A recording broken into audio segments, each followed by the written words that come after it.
Getting into a boat, Jesus crossed over the Sea of Galilee and came to his own city, and they brought to him a paralyzed man lying on a stretcher. And seeing their faith, Jesus said to the man who was paralyzed, "Take courage, son, your sins are forgiven." And some of the scribes said to themselves, "This man is blaspheming." And Jesus, perceiving their thoughts, said, "Why are you thinking evil in your hearts? For which is easier to say, 'Your sins are forgiven,' or to say, 'Get up and walk'? But so that you may know that the Son of Man has authority on earth to forgive sins." Then he said to the paralyzed man, "Get up, pick up your stretcher and go home." And he got up and went home. But when the crowd saw this, they were awestruck, and they glorified God, who had given such authority to men. As Jesus went on from there, he saw a man called Matthew sitting in the tax collector's office, and he said to him, "Follow me," and he got up and followed him.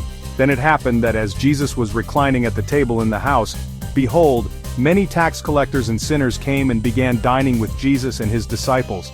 And when the Pharisees saw this, they said to his disciples, "Why is your teacher eating with the tax collectors and sinners?"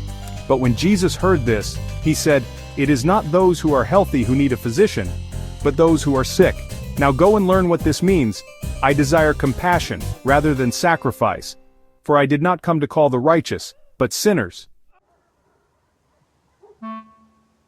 Then the disciples of John came to him asking, "Why do we and the Pharisees fast, but your disciples do not fast?" And Jesus said to them, "The attendants of the groom cannot mourn as long as the groom is with them, can they? But the days will come when the groom is taken away from them, and then they will fast. But no one puts a patch of unshrunk cloth on an old garment, for the patch pulls away from the garment, and a worse tear results. Nor do people put new wine into old wineskins. Otherwise the wineskins burst, and the wine pours out and the wineskins are ruined. But they put new wine into fresh wineskins, and both are preserved." While he was saying these things to them, behold, a synagogue official came and bowed down before him, and said, "My daughter has just died, but come and lay your hand on her, and she will become alive again." Jesus got up from the table and began to accompany him, along with his disciples. And behold, a woman who had been suffering from a hemorrhage for 12 years came up behind him, and touched the border of his cloak. For she was saying to herself, "If I only touch his cloak I will get well." But Jesus, turning and seeing her, said, "Daughter, take courage, your faith has made you well." And at once the woman was made well. When Jesus came into the official's house and saw the flute players and the crowd in noisy disorder, he said, "Leave, for the girl has not died but is asleep." And they began laughing at him. But when the crowd had been sent out, he entered and took her by the hand, and the girl got up. And this news spread throughout that land. As Jesus went on from there, 2 men who were blind followed him, crying out, "Have mercy on us, Son of David." And after he entered the house, the men who were blind came up to him, and Jesus said to them, "Do you believe that I am able to do this?" They said to him, "Yes, Lord." Then he touched their eyes, saying, "It shall be done for you according to your faith." And their eyes were opened.